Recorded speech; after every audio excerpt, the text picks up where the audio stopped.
Bonjour à tous, bienvenue pour cette nouvelle chronique musicale dans la cuisine de la médiathèque Estaminet aujourd'hui. Alors j'ai envie de vous parler, c'est un peu la période de l'Eurovision, j'ai envie de vous parler du concours Eurovision et des chansons les plus marquantes. Ce ne sont pas forcément les chansons gagnantes et nous allons commencer à l'année 1958 où Domenico Modugno, qui représente l'Italie, nous a gratifié d'un Nel blu di Pinto di Blu, plus connu sous le nom Volare. Cette chanson s'est classée donc 3e.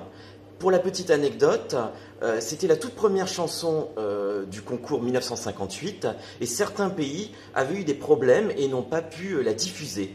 Ce qui fait qu'à la fin du concours, il a eu l'autorisation de l'interpréter à nouveau pour toutes les télévisions cette fois-ci. Pourquoi cette chanson-là? Parce qu'elle a eu un succès énorme, planétaire. Elle a été reprise une 50aine de fois, de Barry White en passant par Dalida ou Petula Clark. Et juste pour le petit souvenir, un petit extrait.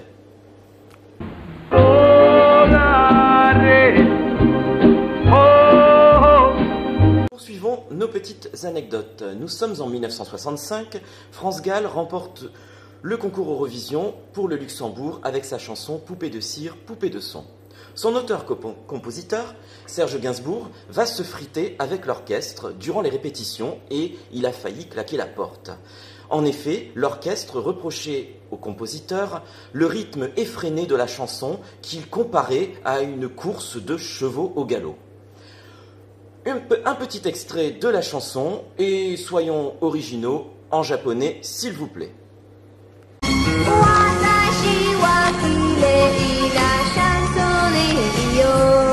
Effectivement, la chanson de France Gall a été adaptée en japonais dans plein d'autres langues puisqu'elle a eu un succès mondial. Nous sommes en 1967, toujours pour le Luxembourg, une jeune interprète alors inconnue d'origine grecque, Vicky Leandros, nous interprète L'amour est bleu. La chanson ne sera pas victorieuse puisqu'elle terminera 4e, mais elle aura un succès retentissant grâce à son adaptation instrumentale par le chef d'orchestre français Paul Moria, jusqu'aux États-Unis. Tout de suite, un petit extrait de cette chanson. Bleu, bleu, l'amour est bleu, berce mon... Nous sommes 5 ans plus tard, en 1972, on garde le même pays, le Luxembourg, on garde la même interprète, Vicky Leandros, et là ce sera un véritable triomphe grâce à sa chanson Après toi, qui va se classer première et qui aura également un énorme succès au niveau mondial. Tout de suite, un petit extrait. Qu'après toi,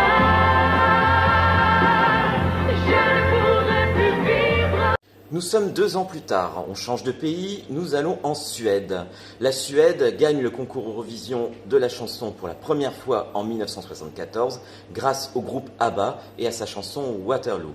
Cette chanson sera première dans beaucoup de pays au niveau mondial et elle sera également élue en 2005 la meilleure chanson de l'Eurovision depuis la création du concours en 1956. Tout de suite, un petit extrait et des souvenirs.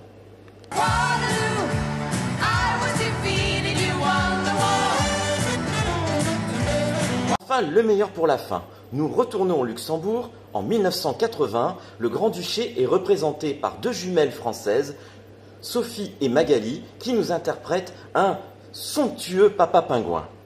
Le titre est classé 9e, mais cela n'empêchera pas le disque de se vendre à plus d'1 million d'exemplaires. Mais alors là, pour la petite anecdote, on a un réel problème. L'auteur de la chanson, Pierre Delanoë, à mon avis, a dû sécher les cours de SVT. Pourquoi ? Parce que la chanson, et le costume d'ailleurs sur scène, semblent désigner des manchots. Jusque dans les paroles. Je vous lis simplement un extrait. « Allons papa, pourquoi dis-tu ça? Tu sais bien que les ailes, celles des pingouins comme des moulins, ne servent plus à rien. » Mais je suis désolé, hein.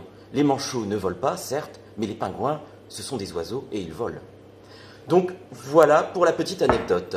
Et juste pour vous faire plaisir, bande de petits vénards, un petit extrait de cette chanson avec le refrain et vous allez me maudire parce que c'est le genre de truc que vous allez avoir dans la tête toute la journée. Sur ce, je vous dis à bientôt et je vous remercie de m'avoir suivi. Au revoir.